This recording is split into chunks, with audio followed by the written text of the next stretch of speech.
A team I love, a GM I love, and a quarterback I used to love and want to fall in love with again, Carson Wentz to the Colts.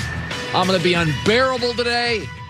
Alex Curry is sitting in for Joy Taylor. Alex, how are you? By the way, Alex has been covering baseball forever, and huge baseball deal today. She'll have that in the herd line. Massive deal. Fernando Tatis, who's an unbelievable rock star. So how are you? I'm doing great, Colin. It's going to be a great day. I can feel your energy all the way over here from that excitement. Yes. I have a Red Bull. I'm just going to put it aside. Oh, that's dangerous. I'm going to be unbearable because I love Carson Wentz. I was just on the phone for a half hour with Chris Ballard about 4 or 5 days ago, the Colts GM. He was in a good mood. I knew something was up. Yeah. He was in a really good mood. And I love what the Colts are doing. I think he didn't blink, by the way. This is what Chris Ballard did. Now, I'll tell you what's great about the NFL. So Carson Wentz now to the Colts. We talked about this last 3 days. It's really interesting. The two teams that are better today than they were 2 weeks ago are the Rams, Matt Stafford. So the Rams last year went 10-6 and won a playoff game and gave the Packers trouble. So I think Stafford makes them a game to a game and a half better. So I've already made my NFL predictions. I haven't put them on the air yet, but I've already done my standings at home. I think the Rams go to an 11-5 team with a chance to win multiple playoff games with Stafford. I don't think it's like going from Jameis Winston to Brady, Stafford to Goff, but I do think it's an elevation. He's better in a muddy pocket. He's got a better arm, a little more athletic. And now Carson Wentz to the Colts. I feel the same way. He makes them a game and a half better with a chance to win multiple playoff games. They were 11-5 last year. I think this makes them 12-4, game and a half better. Stafford is better than Goff. Wentz is significantly more athletic than Phillip Rivers. May not be as good at the line of scrimmage. Phillip's really good there. But I think in both instances, and they both did it differently. Les Snead in L.A., a competitive market, is a go-for-it guy. I mean, he's a wheeler and dealer. Chris Ballard doesn't blink. Here's what I'm offering you, and I'm not budging. And they both worked. There's more than one way to win in this league. There's more than one culture. Green Bay wins with their culture. New England wins with theirs. Kansas City's a little flashier. Tampa's down there, crazy town, bringing in all sorts of people. There's more than one way to win in this league. The Rams went and got Stafford, wheeling and dealing. Bidding war. Colts did the opposite. Here's what we're offering. A third-round pick and a second-round pick. So this year, they're giving up a third-round pick. And the following year in the draft, they're giving up a second-round pick, which may become a first-round pick, but right now it's a second-round pick. They didn't blink. So now, and I think this is huge. I think in both Stafford to the Rams and Wentz to the Colts, you have upgraded from very good playoff teams. I now consider the Colts one of my 7 teams in the Super Bowl bubble. I think I got the Rams in. Again, they went 10-6 and won a playoff game with Goff. I got Green Bay in. I got Tampa Bay in. And I have San Francisco. As long as Garoppolo is the quarterback and upright, I have them in. In the AFC, I've got Kansas City, Buffalo, and the Colts. I do think Baltimore is close, but I've got to see Lamar Jackson to be able to play from behind, throw the ball late in games more consistently. Seattle's got talent, but I think they make it up as they go in recent years, and I've got my issues with Pete Carroll having too much power. This is what it feels like to me.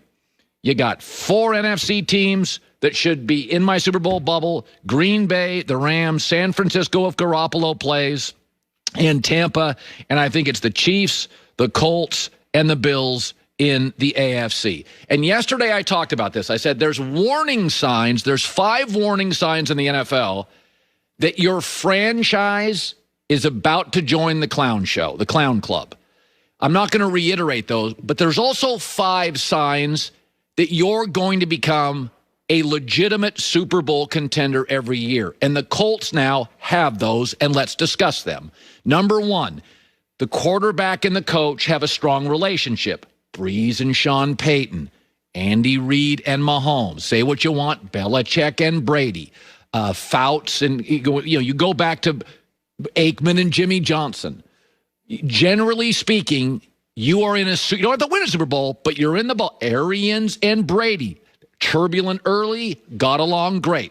When the quarterback and the head coach are in unison and they respect and like each other, you win a lot of games, and Wentz and Frank Reich will be great together. He's never been the same since Reich left. Number 2 is you have protection. I've said this in baseball, you cannot win a World Series with a lousy bullpen. You can't be bleeding runs no matter. I mean, the Dodgers bullpen wasn't great last year, but it was good enough. You cannot win Super Bowls with a crappy offensive line. The Buccaneers, the untold story of the Buccaneers Super Bowl was their offensive line at the end of the year was fantastic. Brady wasn't getting touched. Number 3, you got to give your quarterback some weapons. That's why Brady left New England. Jonathan Taylor for the Colts has become a star at the end of the year. He didn't have a preseason. Michael Pittman, asked the Bills secondary, has become a star receiver. They also have Paris Campbell, hurt last year, one of the fastest players in the NFL. He'll be playing for the Colts this year. You got to have a top 10 defense. That's number 4. You don't have to be great. You don't have to have great defense, but you can't ask your quarterback to win 44-40 every weekend. The Buffalo Bills defense this year wasn't very good, but it was situationally pretty good. But it has to get better. The Bills defense has to get better. I mean, Phillip Rivers ran up and down the field on them. So Wentz gets a top 10 defense. And number 5 is you got to have a legitimate front office that just keeps your roster viable. You got to manipulate the cap. You can't pay like Dallas good players great money. So the 5 things to me that means and it's, by the way, this is kind of what Baltimore usually is, what Green Bay usually is, what New England was, is you got a good head coach quarterback relationship, good offensive line, give him some weapons, a defense that lets you win occasionally 23-20, and a front office that's viable, manipulates the cap, keeps the roster tight. You've always got a little cap space. You don't have any dead money. You're not paying good players great money. So I think right now the Colts just found themselves. The Rams and the Colts both are in my Super Bowl bubble, but I think the Colts are there this morning. They didn't blink. They've got their way of doing business. And congratulations. I knew when I talked to Ballard he was in an especially good mood, and he just landed Carson Wentz. And let me just say this about, there are different ways to do it, but what you never want to do, even in life, is sell your soul. I mean, I'm a saver. I don't spend a lot of money. I make a pretty good living. I put 50% of my income away every year. That's who I am. Now, I tell my kids I overspend for 2 things, experiences and education.